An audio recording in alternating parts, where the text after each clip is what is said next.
Like, man, Kyle's never happy. I was like, this poor guy's always going through hell.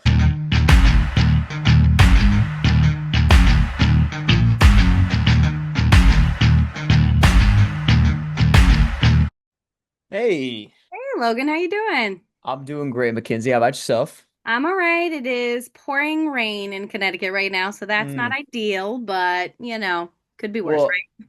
yeah, no, I'm from Florida, so we get the rain every single day. It's brutal, man. You know what I Oh, mean? This is afternoon shit. It rains for like when you wake up, it's hot, right? And then halfway through the day, you're like, okay, it's raining, it's cooling down. And then that just raises the humidity because it only lasts like 30 minutes, and then it's like mm. 99% humidity. It's terrible. Yeah, Yeah. ours is just torrential, and we're Mm. apparently getting it for like 6 days straight, so that's not fun. But Yeah. at least it's not snow, so we will take it.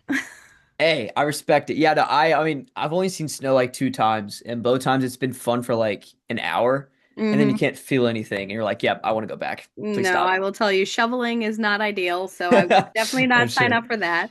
But yeah, thanks for catching up with me. I think the last time we spoke was back in 2022, so you were a baby, Oh and now yeah. you're growing up, and we're seeing you evolve, and your character, obviously. So I'm excited to dive right in. Yeah, 2022 is crazy. I That's awesome. know. I'm excited too. It's been a while, but obviously for Sweet Magnolias, season five continues to explore growth and change. What kind of aspects of your character, your character's evolution were you most excited for the fans to see this year? I feel like the first four seasons of Kyle's journey has really been about him discovering who he is, right? That's literally been Kyle's, I feel uh like plot line and arc in every single season. And I think that this season's no different, but I think that he starts to really put the pieces together. And then I don't know if you've seen the season yet, Mackenzie, but at the very end, there's one scene between Kyle and Lily, and you really start to see him put all the pieces together, and he kind of Mhm. knows what he wants. And just seeing that arc's amazing. And Cheryl Anderson, the showrunner, talked about how this is Kyle's leading man season. He's the leading man, and that's said in a lot of different ways. You have, of course, the play that he's in, Taming of the Shrew, and how he's, the lead, the lead in that as Petruchio, um, and then also too, and some other stuff that I just, in case people haven't watched, I won't get into, but just in his actual everyday life, that he's Mhm. starting to really kind of take the leadership role in, whether it's his relationship or, with Lily or relationship with his family, you really start to see him take a step forward there and this kind of self-discovery journey he's been on for years now. It's been a while. And one thing I really appreciated this season was seeing Kyle in a healthy relationship while also working through insecurities and past trauma through obviously therapy. And like, did you ever expect Kyle to become this kind of emotionally self-aware character when you first started playing him all those years ago? No way, man. He didn't know what was happening. He was so lost in that first season, and that was really what his character was, and didn't really have anybody to go to. That was the problem, right? He wasn't going to therapy. He really didn't have, or we didn't really see that play out, at least on camera. We also saw he just didn't have anyone to go to. So no one in his actual family he didn't feel like he could turn to. His dad was off doing Bill things, hmm his mom is dealing with all that trauma of what's going on, dealing with what Bill has done. Ty's dealing with what Ty's dealing with. Katie's 5 years old the first season. So hmm who does he really go to? The girl that he likes doesn't like him back. He's like, man, this kind of sucks. And that's kind of where Noreen comes in, right? And that really cool relationship there. But no, he was so lost in that first season and seeing him um once again this journey, especially season two, after the car accident, right? It gets even worse. He really loses his self identity, and you really start to see him now push that on other people and start yelling and going crazy and starting to actually burn a lot of those bridges. And season three and four, it's him kind of putting that back together and kind of coming at everything from a very mature standpoint. Because I think, you look at his family, Bill, and even Ty that we saw in later seasons, is not, they're very active, right? Very impulsive. hmm And because of that, Kyle kind of took on a little bit of that in the first few seasons, but you could tell I know at the end, because of the great people around him in Serenity and the family and friends and the community, what the show's about, you've seen that he was really able to, they were able to bring awareness to that. and he was able to take a step back. Which is obviously not something everyone's able to do, but Kyle had that maturity to be like, okay, let me actually listen to these people, not be like some other people in my family, take a step back and really see everything, and then he was able to apply it. Yeah.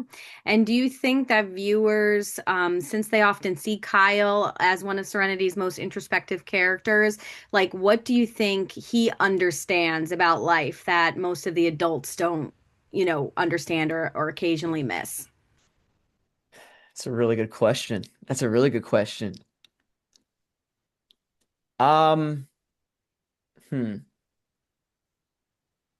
I think Kyle's attention to detail. I think the emotional awareness that he has.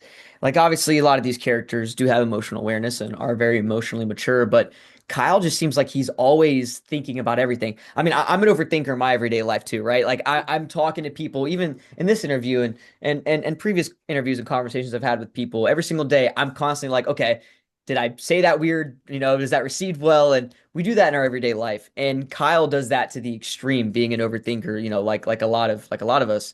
Mm-hmm. And so I think he's just I think the awareness of the situation is what really separates him when it comes to just I guess the emotional maturity aspect.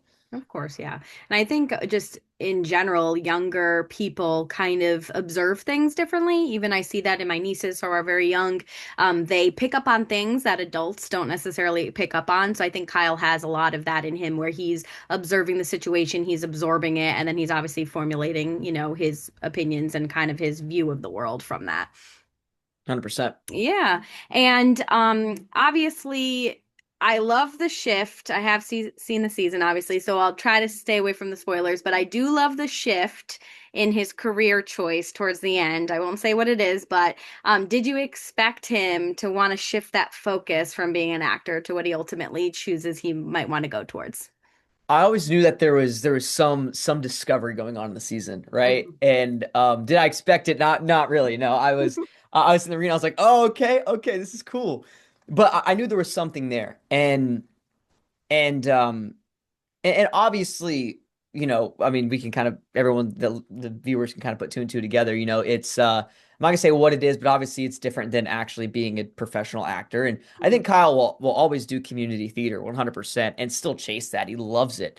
And it's a way he loves to just he loves to impact people and help people and this new career path he's taking does the same exact thing, just on an even more, I guess bigger level, more personal level, I think. And I think he really enjoys that personal aspect of it and specific, I guess, aspect of it.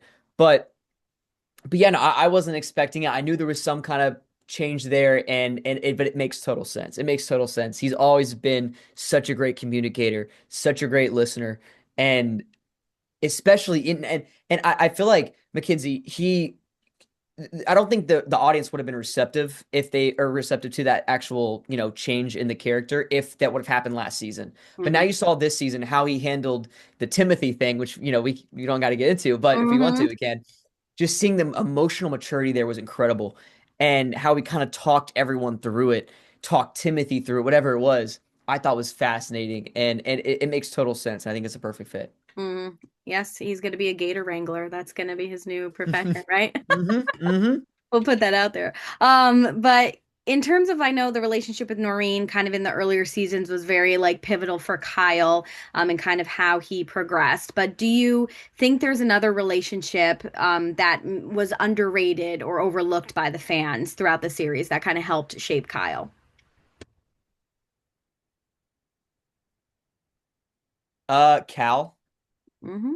I think the relationship between Kyle and Cal, especially in this new season, there's a couple of scenes that are beautiful between them.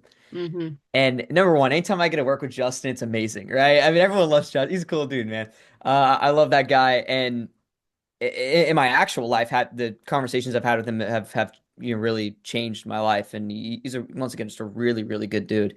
And I think that translates to screen. I think he truly brings that part of him to Cal.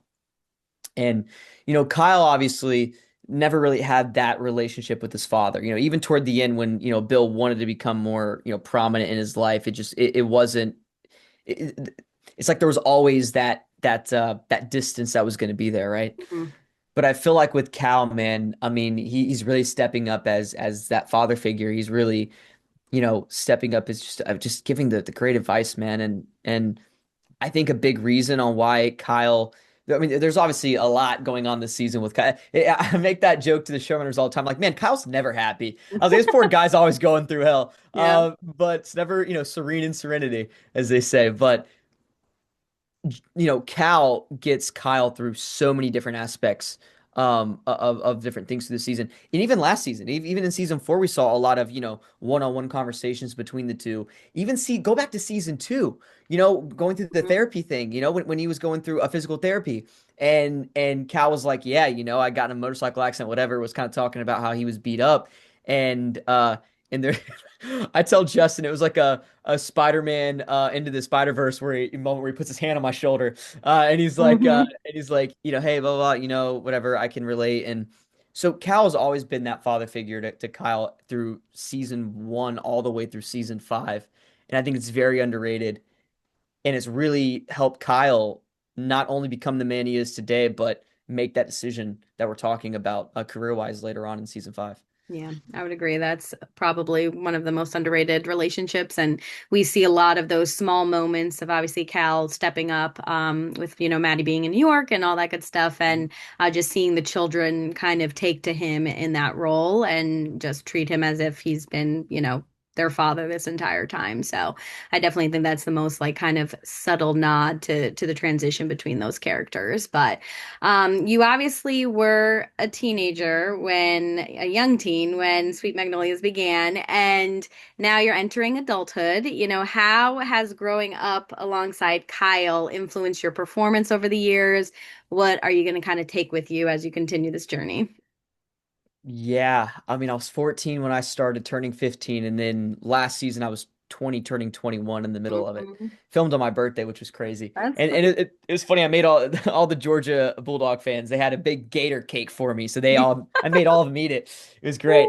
But no, it's amazing. I mean, I've grown literally on the show. Literally a third of my life has been on screen, which is crazy. You guys have seen me grow up literally. Mhm. And I mean, obviously I'm growing up, in my everyday life, but I mean, and I've changed so much as a person, but I've changed so much as an actor. Like being able to, number one, everyone on this set, Mackenzie, like you can talk to so many different people, whether it's guest stars that come on for, an episode or two or a couple of days, whatever it is. They talk about how just welcoming the set is, like how it truly is a just a family. Like it really is. And everyone says that all the time, but this says truly different. And we have actors that have been working for, 20, 30 plus years, and they say the same thing. And so I think just having people that I feel like I can communicate with, that I can, ask questions, to like, and everyone's just so open. Cheryl, the showrunner, so open, whether it's about why she wrote a thing a certain way, or what she's trying to get out of this moment, or get out of this episode, or this arc in particular, specifically talking about this season, the whole, dealing with the Timothy stuff. Like she Mhm. communicated that very well. Norman Buckley, executive producer, slash director on the show as well. This show has definitely heavily influenced by him on so many different levels. And he's another guy who I've learned so much about acting through him. Just he sits back and he lets you do a few takes, and he can tell right away what you're doing and what you need to do to fix it. And he communicates it in such a beautiful way, Mackenzie, where like, you know, it's kind of hard to explain. I don't even know how to even say it, but some directors just know how to talk to actors and give good notes, and some don't. Mhm. Norman's one of those guys that just he understands. He knows he's worked, for 40 years being a director, whatever it is now, and so he just understands the mindset and the psychology of an actor. And so it's always beautiful. So I've learned so much from my everyday life to who I am. I've gotten so much more comfortable in my own body too, just as a person being on that set, because I feel like I feel like that's my like second home.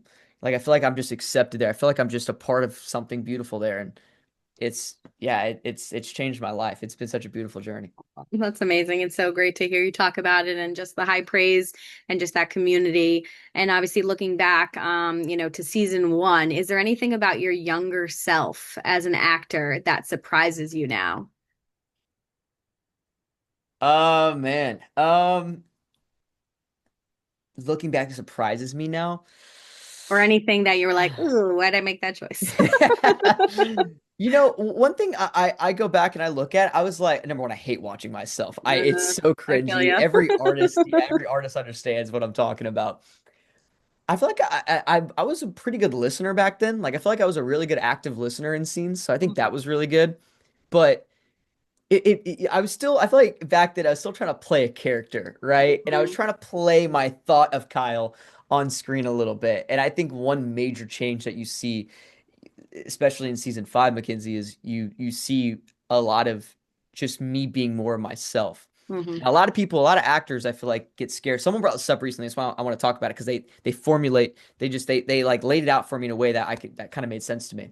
A lot of people, I feel like, or a lot of actors are scared to play themselves because they're like, oh, I don't want to become like all these actors that played themselves in every movie. But the thing is you're going to be playing yourself in every role. It's just about being thrown truly into the actual circumstances, right? Mhm. A lot of these actors who play themselves are just playing the same version of themselves in a certain, set of circumstances with nothing that really is altering their life or altering their decisions. So you can bring yourself into a role. You just have to throw yourself into those circumstances.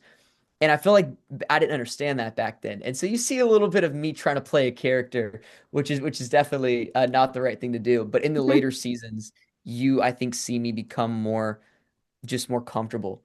And once again, like it's less of me and more to Norman and Cheryl and all these people on set who and even a lot of the actors who I see them doing that. And I'm like, okay, that I was like, and I sit there even with like Dion, right, who plays Eric, who I think's phenomenal. Heather who plays Heather. Everyone's so good.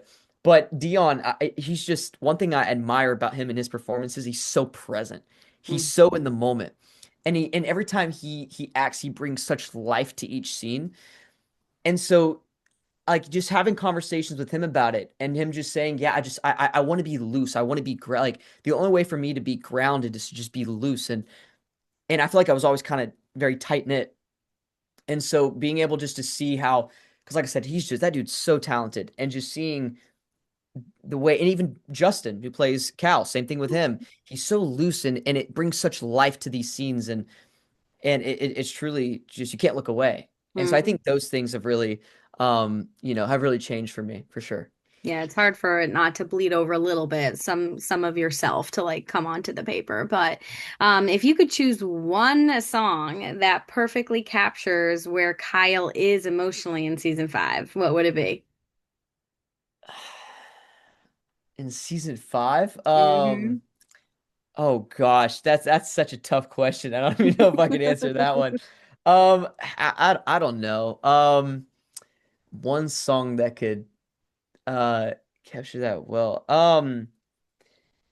Destination by Nickel Creek. No, I'm joking. I don't know. I have no clue. That'd be my answer. Right, we That's should do my it. that's my PR answer right there. Yeah. Yes, you're like you have been trained well. Yep. And when I interviewed you back in 2022, I asked you my signature question about what type of donut you would be in terms of Kyle, and you described it as a Shakespearean inspired donut with frosting, jelly in the middle, and colorful sprinkles. Given everything that Kyle has experienced since then, would his donut still be the same today, or would it be something different? His donut would be half eaten, for sure. I don't know what that means. I don't know. Yeah, I don't know. It would be similar. It would definitely be similar. I think, Hmm.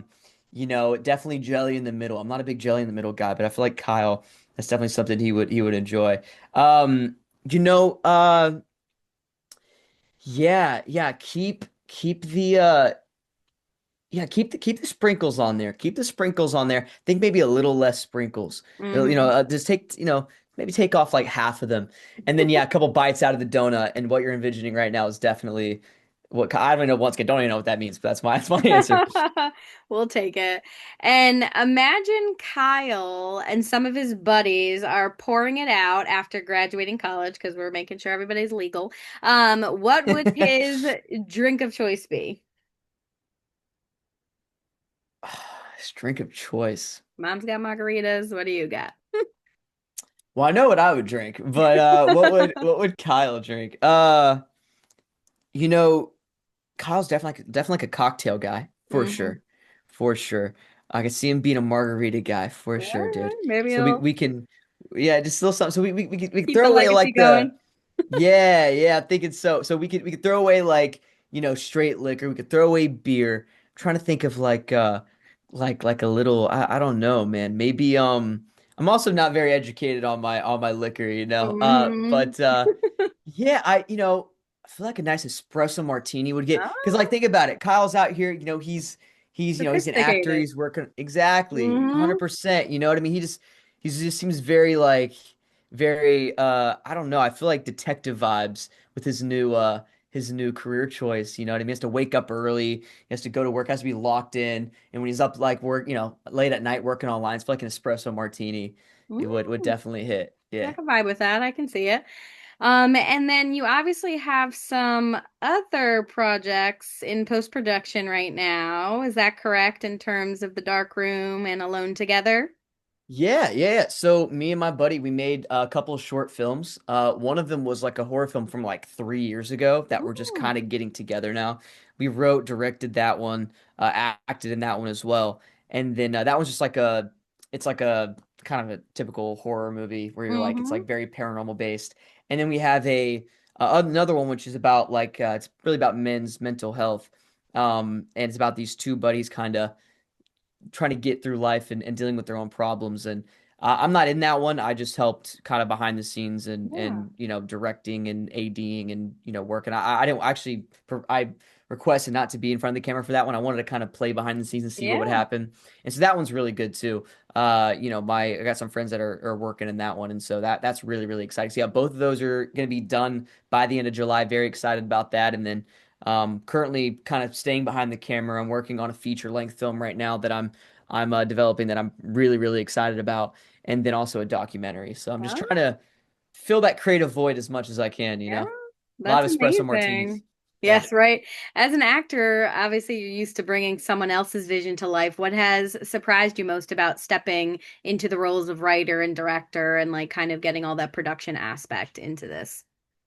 You gain another level of respect for those Mhm. guys, you know. Mhm. I mean I always have had it, but man, when you're in charge of everything and you're in charge of bringing that energy up and keeping the flow of things, just the fluidity of everything so smooth, yeah, it's tough, man. And so I got a lot of respect for them in the actual like AD director department.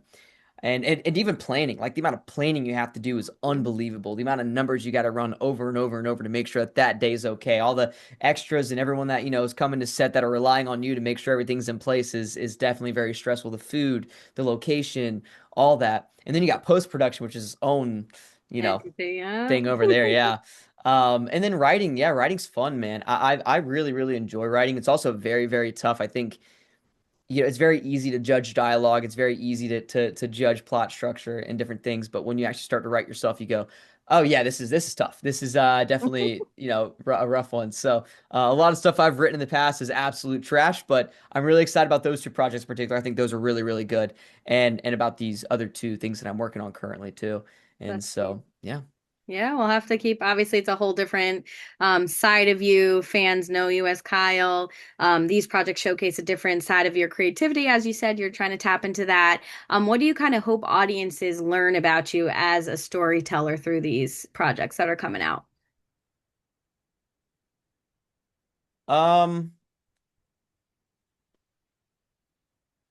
I think they're going to learn about me. Um, I I I just I want to tell stories in the most blunt way possible. I don't want to sugarcoat anything. I want to I also they're gonna know that I want to take them on this range, this like crazy roller coaster of emotions. Very Sweet Magnolias like, right? You'll be Mm-hmm. laughing and then you'll be crying in the next scene. And that's something that I truly want to bring to these projects. And then obviously with the dark room, which is horror, very different than Alone Together, which is very dramatic. I think that I want to scare the crap out of you too. So I think that we were able to do that really well. And so yeah, I'm just kind of, and then it's funny. I'm doing every genre now that I think about it, because then this other one Mm-hmm. that I'm doing is a comedy, the feature I'm writing. So I'm kind of working in everything, and my thing is I love to just I love to take the audience on a roller coaster, Mm-hmm. and make them feel everything. I want to make the audience feel, and I feel like as an actor, if you do that, then you're obviously you succeed at your job. And I feel like if you're a writer, director, producer, whatever you're doing, if you do that, you also are doing your job as well. So I'm hoping that these projects do impact people in the way that um I hope that they do. I'm sure they will. And obviously, there are certain themes or types of stories that you're drawn to as an actor, I'm sure. Does that differ than you as a viewer? Like, do you have the same taste in terms of what Hmm. creativity you want to kind of put out versus what you consume? That's a really good question. That's a really good question, Mackenzie. I've never thought about that, but as I'm kind of thinking, yeah, I would say so. I definitely. I love being an audience member who is taken on that roller coaster. Like if it's done right, like if you're being pulled one direction, being pulled another, I think that's very dangerous. But I think if you sprinkle a little bit of this in, sprinkle a little bit of that in, I think it's done very well. Like for example, in the comedy I'm writing right now, the comedy like feature, um, there's it's very very funny. It's very slapstick, dumb humor. You're getting taken on this adventure. Um, it's very like Good Place meets like Monsters Inc. is the best way to Mm-hmm. describe it. And so it's got a really unique sense of humor, but also there's multiple points where you get pulled into a scene and you're going to be bawling your eyes out. Mm-hmm. And I think that if you put that in the right place, especially if the audience is not expecting it, but you don't lose what the story truly is about, I think it could be super impactful. And people go to a movie to be impacted. People go to a movie to feel like truly. I really do believe that, to be taken on this journey.